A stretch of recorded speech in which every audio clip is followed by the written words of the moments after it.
Senator Bozeman at the time, and we came up here, and I was rushing from here to the next spot, and I got a speeding ticket. So my time in Corning has been a little bit rocky, so I like the way we're starting off this morning a whole lot better, and so thankful for all of you for coming out. You know, that toughness that I got from being raised certainly in a political family and working in the White House, I think is what we're going to need in our next governor.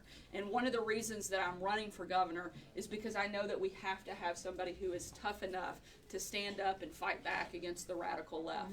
And I know I'm capable of doing that because I have been for the last several years.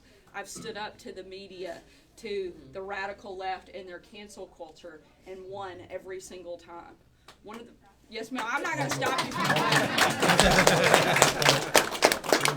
I've been yelled at so many times. If somebody's clapping and cheering, I'll always stop and pause for that. But I love Arkansas. This is home. This is where I was born and raised. This is where my kids were born. This is where I want them to be raised. I want them to come back and make sure that they raise their families here in Arkansas and that they love Arkansas the same way that I do.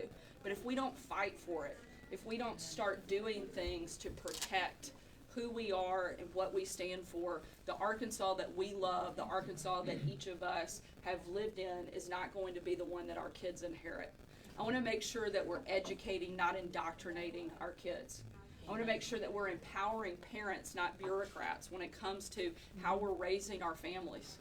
I want to make sure that kids are getting trained to go into the workforce, not to go onto the government dime and become dependent on a system that is so completely broken. We are doing things wrong and we have to change it. We need real leadership to do that. Biden and his administration are failing at every single turn. And we need strong conservative governors that are standing up, fighting back, pushing back, and capable of making sure that they don't have the ability to change who we are and what we're about in places like Arkansas. So I need your help to do it, because no candidate for office ever wins on their own.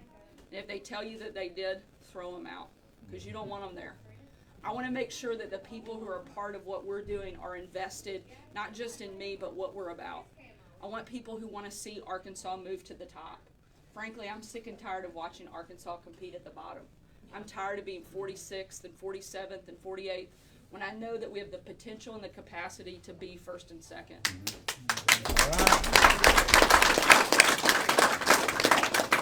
But we need a real leader to take us there.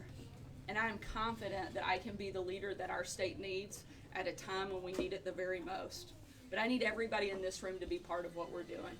So don't just show up today and have great coffee and good breakfast. Make sure you put stickers on your car. Make sure you put signs in your yard when that day comes. Make sure you get out and you actually vote on election day, and you get everybody you know to go and vote with you.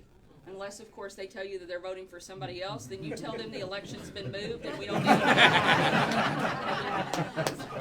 But we need all hands on deck if we are going to change the trajectory of our state, if we're going to protect our way of life, and we're going to help move Arkansas up.